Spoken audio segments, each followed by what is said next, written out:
I have a friend actually. I think it's really interesting. I was talking about me speaking Oh, I Portuguese, didn't but stop the recording, by the way. So in case, just in case you're going to say something you don't want on the recording. no, it's Okay. fine. Okay. Cool. I Okay. I have a friend. She This is like another example of interesting use cases. Mhm. She's learning Spanish, Mhm. but like she doesn't have any Spanish speaking friends to practice and speak with. Mm.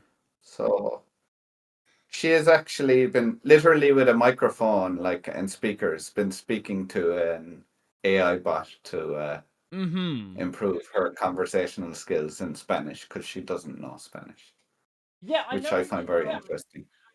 the the Duolingo application has been adopting a lot of this with their like learning modules as well.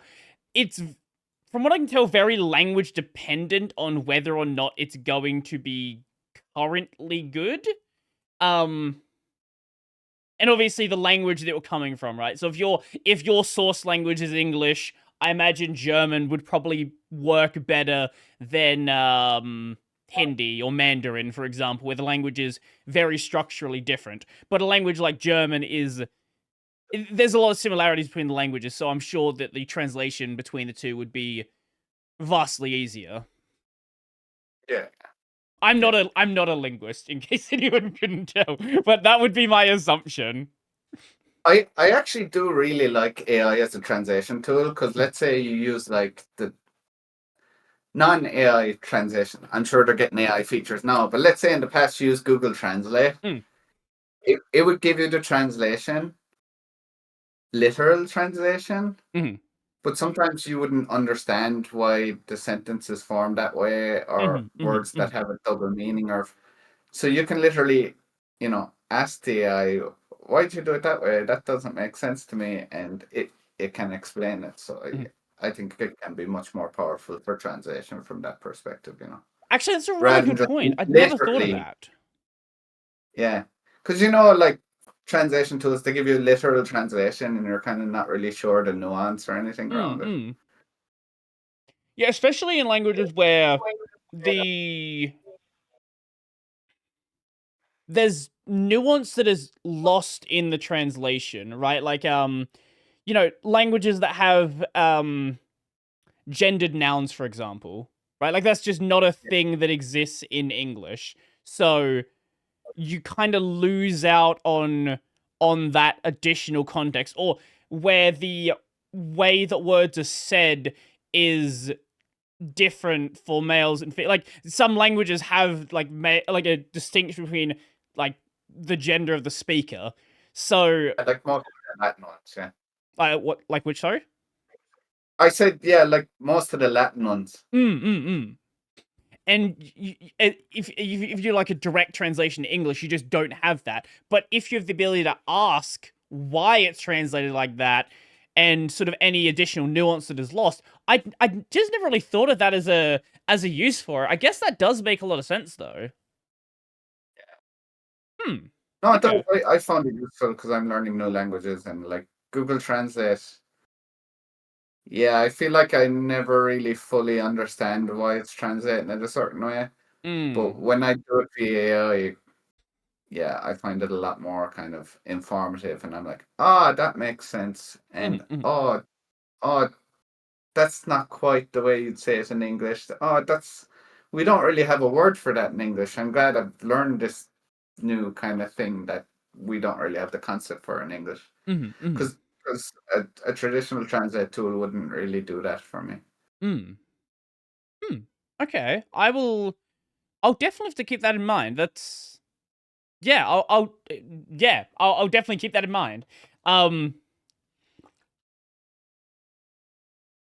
This is again, this is one of those things where it probably wasn't initially thought of that this would be useful for this. Like, this would be a useful endeavor. This is a thing that people would really want, but as it's further developed and as people use it, you sort of uncover new use cases that weren't entirely obvious. Yeah, no, 100%. this is kind of tangential, but Mm, Google Meet was kind of bringing in things like this. I think now on Google Meet, if okay. I'm speaking to you and you are speaking, let's just say French, for example, Mm. and I don't know French, you can like turn on real time subtitles. So there might be English subtitles under your French, so two people could actually kind of speak to each other even though they don't speak the same language. I did not know they did that. I, th- I think Google Meet released it, but in very limited, like only one or two languages supported. As of yeah, as of 3 months ago, there's like some articles about it. Why were more people not talking about this? Yeah, I don't Okay. know. That's really powerful because two people that don't speak the same language can speak Mm. now. Yeah, I know they were doing something like that with the Pixel phones, which I think like that makes more sense as an initial use because, you know, how often are you going to be in a meeting with someone you don't speak the language of? But if you're in person and you're like doing a live translation, you're like at a restaurant, you're not really sure how to order something, for example. Like that as a first usage makes a lot more sense, but it makes sense you would also repurpose that for their other communication platforms they have as well. Yeah, yeah. And another thing I find very useful, almost all the video tools or Zoom has it and Google has it, is they Mm. have like AI note taking.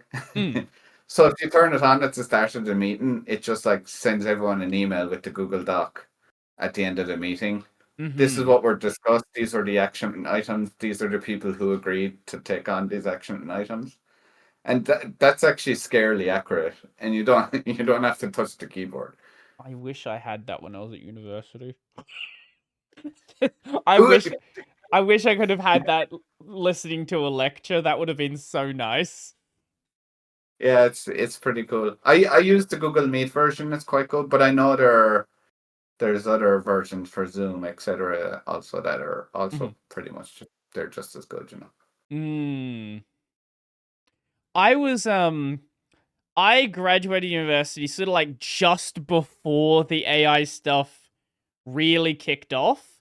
So I kind of like missed out on all of that. But I do know people who are teachers today who are kind of like there's a real struggle with how to integrate this tooling because kids are going to be using it. Like you no matter what you try, they are going to use the tool. So it's a matter of how you're going to integrate it and like it's this isn't a tool that's going away. So it's also like it feels like a disservice if the schools aren't trying to educate people on how to use them. This is another one of those areas where I really don't have an answer on how you would properly fit this in. And it seems like everyone's kind of trying different things and nobody really knows exactly what's going to work out in the long run.